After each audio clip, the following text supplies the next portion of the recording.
very good audience.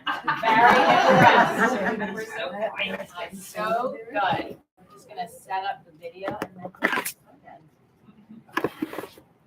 Charlotte, you tell me. I'll tell you when we're officially up go. and running. Okay, great. Awesome. Do you want a little introduction or do you feel? Up to you. I'm not. Welcome to Zibby's. We're so happy to have you guys here. Thank you so much for coming. This is such a great group. I'll turn it over, but we're super, super excited to have two awesome, amazing authors, amazing best friend. They have a beautiful story of how they met. You should definitely ask later, and we'll just turn it over. So thank you guys so much. Thank you. This is a really big afternoon for me. I am super proud and super excited to join my friend Jennifer Hamm and introduce and celebrate her debut novel, One Friday in NAPA. The book is exquisitely written.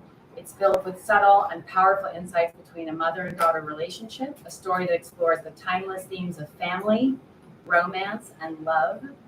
It's set back with a romantic backdrop of Napa's vineyards, uncovering family secrets and the exploration of the complexities of familiar relationships. And tell you a little bit about Jennifer Hamm, right here to my left. Born and raised in Los Angeles, graduated with a BA in English at UCLA, and began her writing career developing screenplays for movies and television. As a travel writer, she has covered the globe on assignments for various magazines and brands. Also writes It's Only for a Year, a long-running blog chronicling her adventures raising her 4 boys in 2 countries. Hamm currently splits her time between London and Los Angeles. One Friday in Napa is her first novel. It is my pleasure to introduce Jennifer Hamm. Congratulations on your debut novel. So can you just give us a little description of your book, and then maybe you'll get to sneak peek and read a little bit of a passage for us. Sure. First of all. So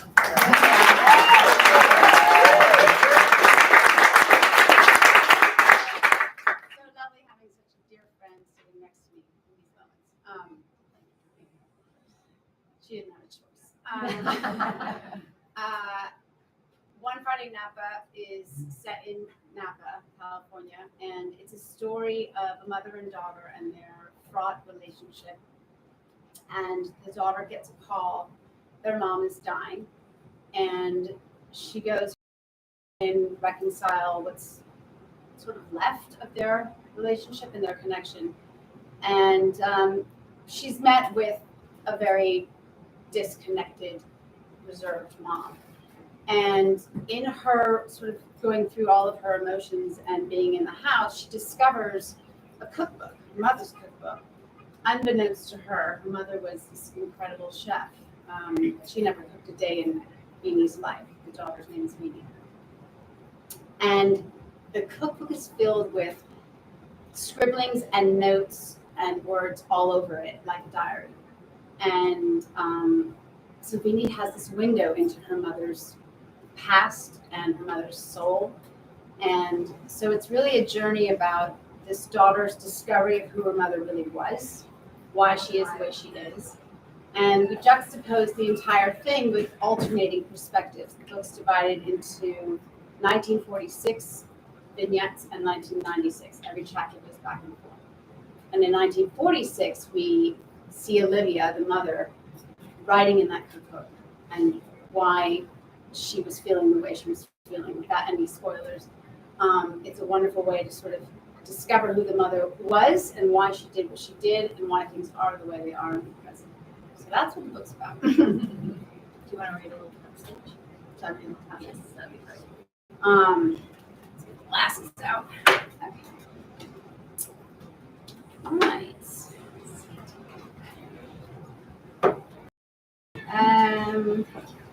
So this passage is just a short passage of when Vinnie actually arrives home for the first time to greet her mom.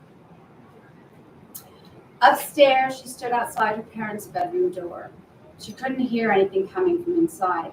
It was surreal to be there at that moment, waiting to open the door to see her mother for what could be one of the last times. It was too much to comprehend. Cancer was the villain, and the fight had begun a while ago, but she always thought her mother would emerge the victor. On her last visit here, her mother had been full of life, running the annual Napa Valley fundraiser for the Children's Hospital. They'd argued, and she'd left angry, thinking she'd punish her mother by staying away. She promised herself she wouldn't call for at least a month, long enough for her mother surely to notice. But had she? It was hard to know. 1 month into 2, and 2 into 6, with only the odd random phone call in between. This was definitely a forced re-entry, and once again, Beanie had to work out what to do with her anger, not just from the last encounter, but from years of it. She stepped inside and paused. Her mother lay in bed with the covers pulled all the way up. Her perfect oval face peeked out over the top, and her almond-shaped green eyes were closed. Her hair, now a patchy gray, was pinned back into a loose bun. The first thing Beanie wondered was when her mother had given up coloring her hair dark brown. But then she noticed the metal table at her mother's bedside with various machines and a tall pole extending upwards, holding a drip. An irritating beeping noise came from a heart monitor. Beanie's eyes took in the reality of what the now looked like. She approached the bed and kissed her mother's cheek softly, noting she still smelled the same, Chanel No. 5. That familiar fragrance invited an odd relief. That beeping sound makes me want to throw the machine out the window, her mother said in a broken voice. She opened her eyes slowly and looked at her daughter. How did you know I was thinking that? Beanie said, startled. Same as hide and go seek. Yes, that was true. Her childhood consisted of game after game of hide and go seek, and since Beanie didn't have any siblings, it was either her mother or poor Max who had to play. And her mother always knew where to look. A wondrous connection, Beanie thought they had back then.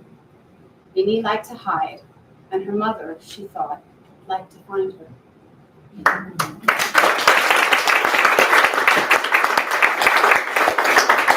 I asked Jen, I was like, please, you have to read a passage from it because I just feel like that gives us a little window into her beautiful writing, her ability to really develop these characters, and they're all so specific. And I know you and I know your family very well, and so I know that it's not autobiographical. So can you speak to that? Yeah. Because you're so close with your family. And so how did you come up with the concept and really this relationship and this contentious relationship between the mother and daughter? Well, this is my beautiful mother.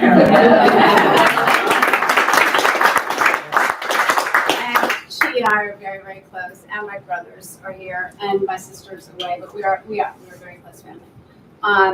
No, what happened was I was in my kitchen, and I had a friend, Kelly Hale. She was visiting from London, and she wanted to thank me for staying, so she wanted to cook the family something. So she went into my pantry and grabbed a cookbook, a really nice cookbook, and she took out a pen, and she started writing in it, and I was like, what the hell are you doing? You're writing in my cookbook. She's like, you don't write in your cookbook? And I was like, I don't write in your cookbook. And she's like, I write all over my cookbook. It reads like a diary. And so I thought, well, that's interesting. That's an interesting premise for something kind of juicy because so much happens in the kitchen. And from that, Kelly took the idea and sort of created like a world in the 1940s that she found really interesting and just went like, here, I don't write. What do you think of this? And it was just the beginnings of sprinklings of these characters. But I added the daughter, and I just thought, obviously I'm very close with my mom, so it was a new territory for me to explore, the family dynamics of what if you actually don't like your family, you can love them without liking them, right? And then the ticking clock of somebody dying and the need and the impetus to, if you're going to sort it out, you got to sort it out right now. It was a great device to really draw. It's like becomes like a page turner because you know that the clock is ticking, and it's just like very beautifully weaved in there to kind of get you to find out, like, are they going to reconcile this relationship? So there's some painful moments, but it's also really also about forgiveness and self like discovery, which I think you do so well. The cookbook was such a beautiful idea. I think, at least for me, I have this idea like you think you know your parents, your kids think that you know you a certain way, and then all of a sudden you realize like, wait, my parents have a whole life. And Jen does this so well of really allowing the character of Vini to sort of explore that her mother had this whole other life, and that so does she in a way. Ooh, we're getting very. Are those lights supposed to be going down? Well, I think that somebody. Okay.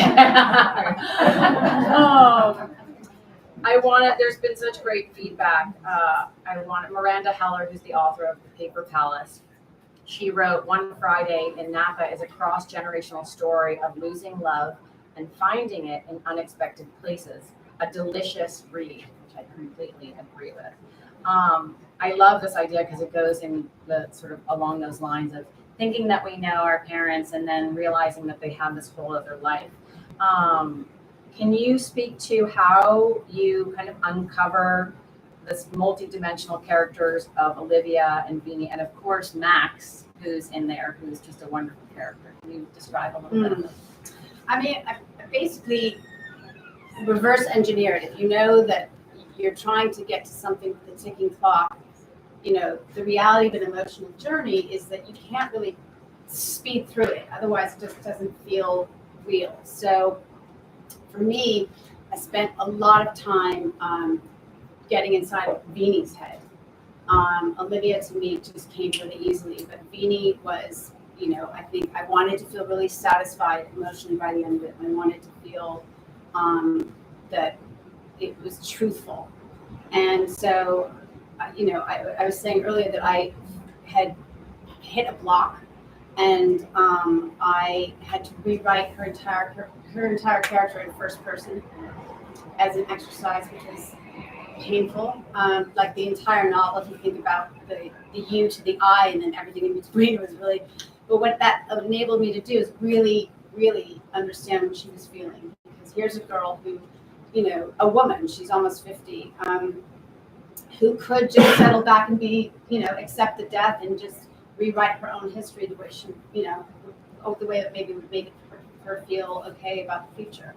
But there was something in it. She just knew that there was a reason behind her mother's disconnect, and she really wanted the why. And it was quite painful to go with her on this journey because you felt the stumbling blocks along the way, and the mother's reserve kind of don't tap there, you know.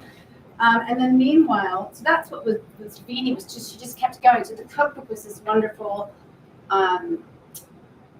you know, way in, you know. It's a beautiful device. It's very device. relatable. Even if you're not a cook or if you are a cook, it's really like, it's almost like you secretly have someone's diary that you get to kind of like delve into, and you watch her diving into it, but then you're also, and then that's this incredible device that I find so difficult, and you've done it with such ease of, you go back and forth in time.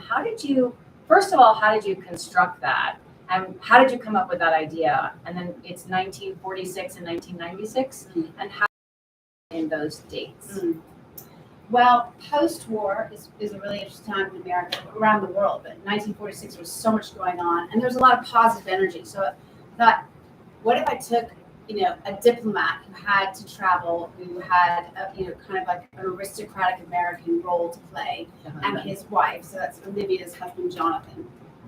But she was the opposite of what was supposed to be happening, you know. Women were having a lot of babies. There was a boom in children, and you know, and you had a very specific role to play in the 40s as a woman. I mean, I was doing this wonderful research with cookbooks that were written in that time period before, and they were all about like how to set a table. It was like not even about the cooking. It was more like how to present your life. And this is how you do it, and this is the apron you wear, and this is how you tie it, and there was a lot of constraints. We were only a couple decades out from women's right to vote, so like the role of a woman, you didn't necessarily envision yourself to have all these options. Which I think is so interesting, right? Because again, as the children of I think sometimes we tend to, especially mother-daughter relationships, we tend to judge our parents when we're in that like 19, 20, like or 30, like your 30s, and not understanding the historical events around it.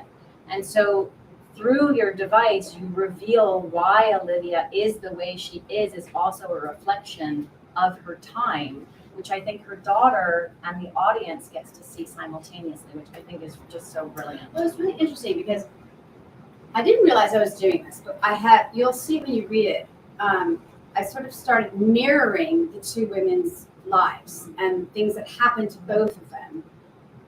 But yet one woman reacted a certain way, and then the daughter reacted a completely different way. So it's sort of the same set of circumstances. And it's really obvious to the reader. And I had this note from an editor way at the beginning, which is, when you're writing a novel that's not plot driven and it's not a thriller, I sort of battled between what the reader knew and what the characters knew, and which to do that first. Like, is it frustrating as a reader to know and you want to go, wake up, Beanie, but the truth is, it didn't matter to me. But in fact, I thought if the reader had an insight early on as to what Beanie was going through, that maybe that they would really identify with the slow progress it takes to actually emotionally make a change, accept somebody for who they are, stop judging, and which leads to forgiveness, which is a really beautiful part of the book, which Jen does so organically, of understanding and forgiveness, which really makes it this incredibly some really emotional scenes, but it's so cathartic because it's such a kind of global feeling, whether you're mother, daughter, or not. But the idea of understanding and forgiveness is really well done. Will you talk a little bit about Max? That's a great character. Max is this character who lives in both time periods. He's the chef of the house. So again, it's a NAPA estate. These are, winemakers who live on this beautiful land out there. And Max was this young Italian immigrant, like a lot of immigrants from that time period in Napa. There was a lot of Italians in particular that came with their dreams of their own, and for wherever it happened, he ended up living at this vineyard with the family, and he becomes the eyes and ears of the house, really. So he sees young Olivia and knows all of her secrets, and then 50 years later has practically raised Beanie as as another second father kind of thing.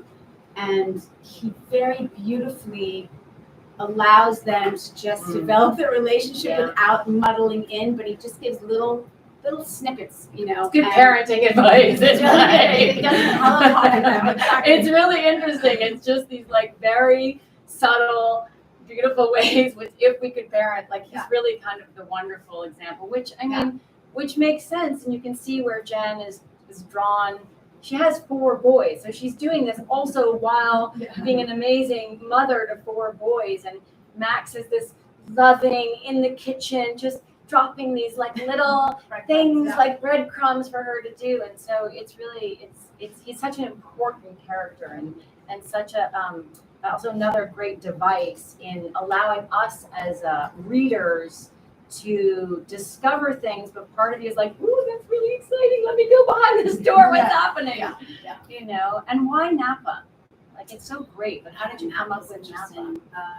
So I have a friend who is, who has a place up there, and Promise Wine, very nice vineyard. And so I had never been to Napa. My family had been, but I had never been. And when I thought about wine, I thought about this time period, and I thought about the vintner group that was established in 1947 in Napa that really took Napa wine and put it on the global map. And so again, there was so much going on in that part of the world. And I thought, when I visited, Napa's like the land of dreams. Like everybody I met, every winemaker, every person living there was there for a reason. So it's either a generational thing or they came because they had a dream, and I just thought, this is this soil here is interesting and deep and rich and romantic it really. So it's a very intriguing place. And I like wine, so it gives a good reason for us to go and celebrate up in Napa. I would have had wine here, but you needed a bartender. So can you speak to the process. I mean, first of all, I love that Jen and I were talking about that debut, the word debut and novel are next to Jen, and can I say your age, Yeah. in 50s. Like that is a really spectacular thing. And we were talking about, I mean, how you've raised your boys and to dive into an endeavor of just writing a book. Like, I'm just going to write a book. So that is such a brave and incredible accomplishment.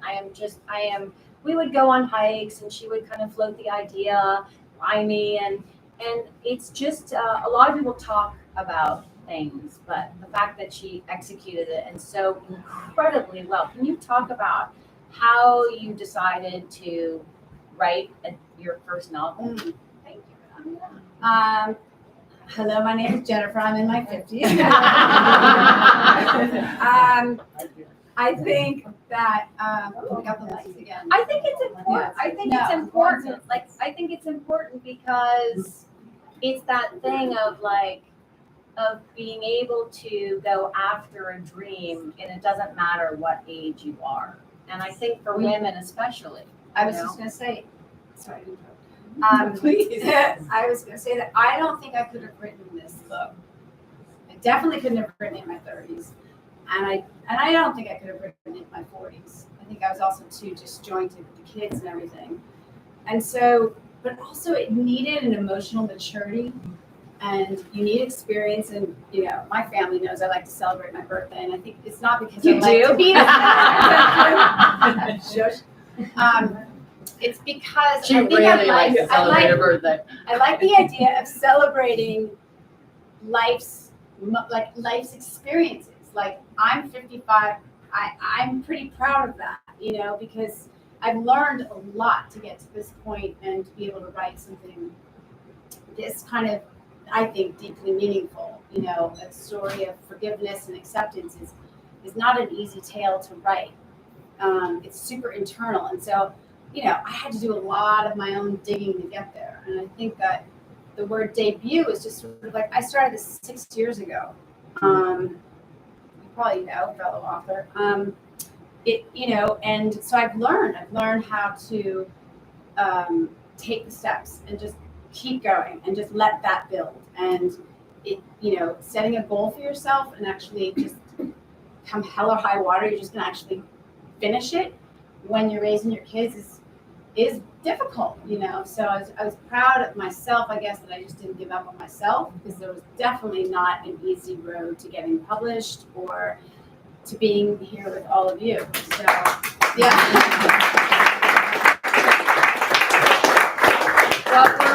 What were some of the like aha and like really incredible moments of the actual process of writing, and what were what were some of the challenges for any like other writers or creatives out here? I would say I had about 6 different endings. That was interesting. Probably because I really wanted to feel satisfied, and I wanted to leave breadcrumbs so that you didn't like guess everything. And that's when I kind of let go of like, this is not a thriller. It's okay if you can anticipate the ending, but getting there in a way that felt really authentic was difficult. So I went all the way around, and I ended up with something I think really works. I thought I was done after 2 years. I was like, wow, I'm done. And then I hired this incredible editor in London who beat the shit out of me, basically.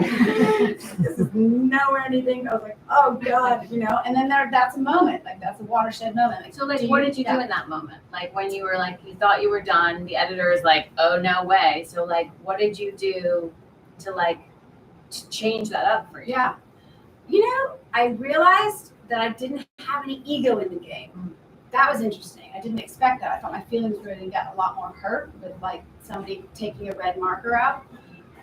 But I didn't have the ego in the game. I just wanted a better book. You know, and if it wasn't working, there must have been a reason for it. What's stuck in my head is not coming out on the page at that point. And so that was a really good thing to like own. Like, I can do this and not feel like I'm getting ripped to shreds on the inside. Like I actually feel I can handle this process if done respectfully, but yeah. So that was really a cool awakening moment for me. And then getting the publisher, getting someone to lead in the work, when I got the nicest rejection letters. They were so lovely. Yeah. And so to be able to keep going, because everyone's like, oh, did your book get published? And, you have this long period of time where the answer is no, and you feel disheartened. So then to just dig that little bit deeper and keep going quietly, that was a really good aha moment for me. So now that this book is out and everyone's going to read it, what is next? I can't wait for sort of the next Jennifer Hamm. What is it going to be? I know you're working on, why don't you talk about the connection to this and then what you see as sort of maybe your next novel? Well, I'm writing film script. I come from a background of writing film scripts, and this came out so visually for me that I felt it's, who knows, but I felt like it was a natural progression to put this in that format. It reads really visually, but it also, what's so great is it also reads very emotionally. So to have the two together. Well, what's interesting is that, again, my mom lives in the house that was my first house. So for all these years, that is the one thing I absolutely stole from my family's life is the house.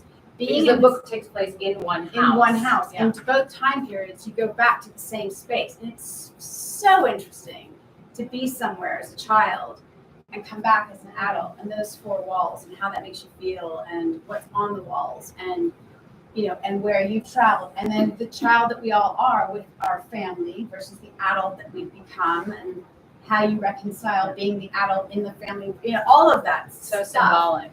Yeah. So I've written in the past ideas that I think are novel worthy, but I'm not going to write about brothers and sisters. Don't worry. And I don't know, I think I might want to dip my toe into a thriller or something completely different that's totally plot driven. Just something completely different. I don't know, something like that. Got a couple ideas. Mm-hmm. Nothing worked out yet. Anything else that you want to touch upon? No, just maybe there's any Any questions? Anyone wants to?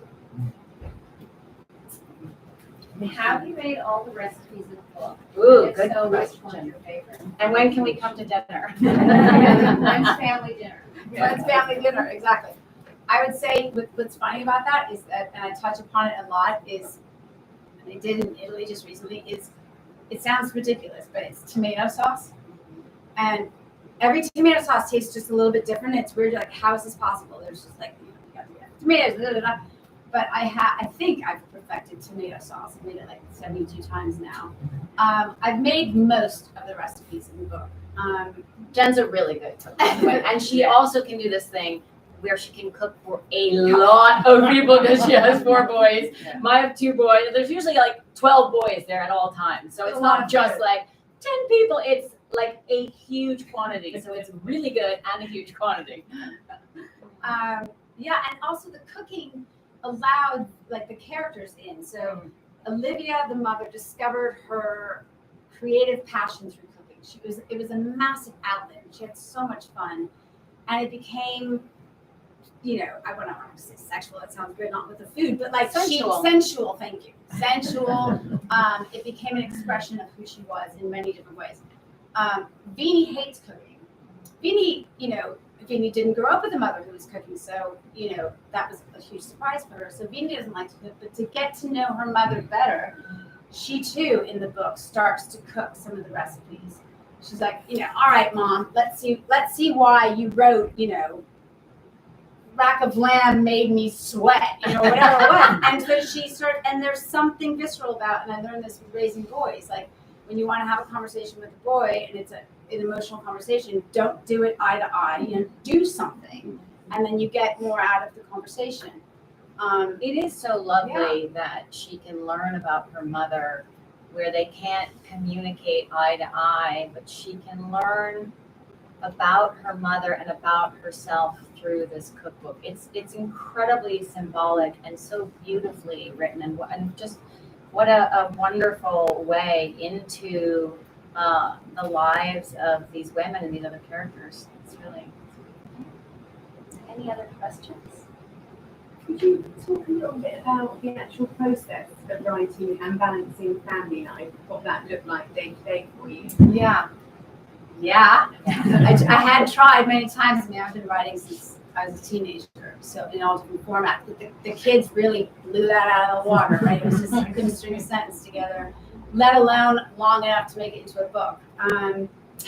My friend Heather sitting here, she called me and we were having a thing, and she told me about this guy named Darren Hardy who had this process called the 90-minute. It's the 90-minute theory. Basically, we could all hyper-focus for 90 minutes. But one thing, it's all about productivity.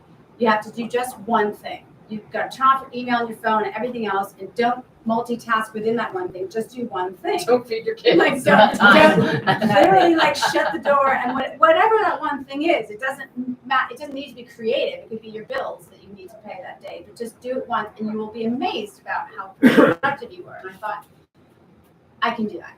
I can do that. Heather's like, you don't take your phone on a hike, like just turn it off. Just like, 'cause my kids have started to live across the country, and I was like, how could I possibly turn off my phone? What if they need me? You know, I was just so used to this push-pull of motherhood that I was starting to use it, I think, as an excuse not to be productive. So I was holding myself accountable, and Monday through Friday, and the funniest thing is, the first couple of times you do it, you're looking at the clock at 20 minutes. This is taking a long time. But by the rhythm of it, you get into the rhythm of it, and you kind of crave maybe another 90-minute period, you know, and you find, and all of a sudden I found like, well, I actually got a lot done. And it's learning how to be that full-time mom, but also like devote that. It's muscle memory. You have to do it every day. Otherwise, it's really, you're asking yourself to do something really difficult, because you got it. That rhythm of writing is really important every single day for me. What would you do if you got writer's block or stuck, and you Yeah. finally have that Time. 90-minute, Yeah. you have that anxiety? So what would you do in order to kind of jumpstart yourself back into it? Writer's block is so real. I talk a lot to myself, and I found that moving my body was good. So I started writing after a hike, or writing after a walk, or writing after. So it was like, it's great. And I talk to myself during the walk, and then and also what's really cool is the characters start talking to you. And I had heard about that from other authors, and I was like, I can't wait for this to happen to me. You know, it took a long time, but it did happen, and they started really speaking loudly. So again, these things came out, the chapters came out in vignettes, and I would just have small goals and just keep building. It took a long time, but You did it. yeah, I did it. Yeah. One last question. Hi. I'm curious how you dealt with, and this might not have happened for you, but I'm finding sort of my interest in newish things, new age, that I'm excited about things I've never done before, but then bumping up against like, who are you to do them? So I just kind of wondered if you have. That's a great question. Yeah, I was listening. I was talking to my sister-in-law. I was listening to this imposter syndrome talk. You know, Smith College. You should Google it. It's or YouTube it or whatever. It's this. I can't think of her name, of course, because I'm 55. I can't remember anything. But she's such a brilliant writer and speaker, and she talks about the ridiculousness of imposter syndrome. And as women, no offense to the guys out there, but as women, we really take on the imposter syndrome thing. And honestly, what's funny about this age is that I don't really care anymore. Like, I am a person who always really cares about what other people think, which stopped maybe me from diving into stuff. And I'm a good caretaker, but I don't care any. Life's short. My grandmother said life isn't a dress rehearsal. That's where we get it from, or you said it. I said you said it. I thought you said she said it. It's a good line. Life isn't a dress rehearsal. So when you start to really connect to that idea, like who cares? Just go for it. Like, no one's really watching. Everybody likes to talk about themselves. So like, you know, who cares? Just dive in, right? And it's hard. You know, you know, the devil sits right here when I'm writing, like right here, like, you suck, that's awful, you know, but then there is an angel, and I just go, shut up, you know, and I'm like, hi, and every day is a little bit different. The hormones, right? And I'm hot right now. But yeah, I would say that the blessing of being in your 50s is that I care a lot less, and I'm willing to just go for it a lot more. So I hope that helps. Well, I want to thank Zibby's, and I want to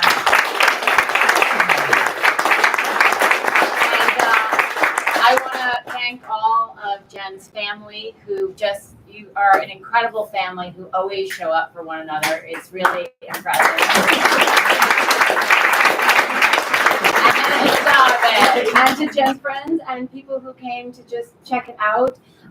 And Jen, I just want to congratulate you one more time. This is an incredible tour de force of an accomplishment that you set out to do, and you wrote this book, and it really is exquisitely written, beautiful characters that are well thought out and also different, and so you emotionally engage with them. It was a page turner. I read it in several days because I couldn't put it down. And then on top of it, I was like, oh, this is my friend who wrote this. So I am just incredibly proud, because it is very difficult to actually attain a dream of yours. And it's time and time again, and discipline, and having that creative spark and support of people. So congratulations. If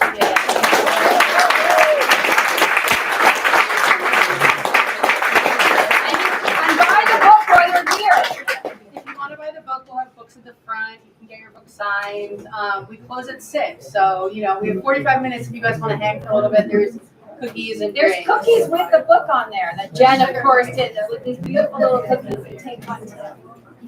Thank you. Wow.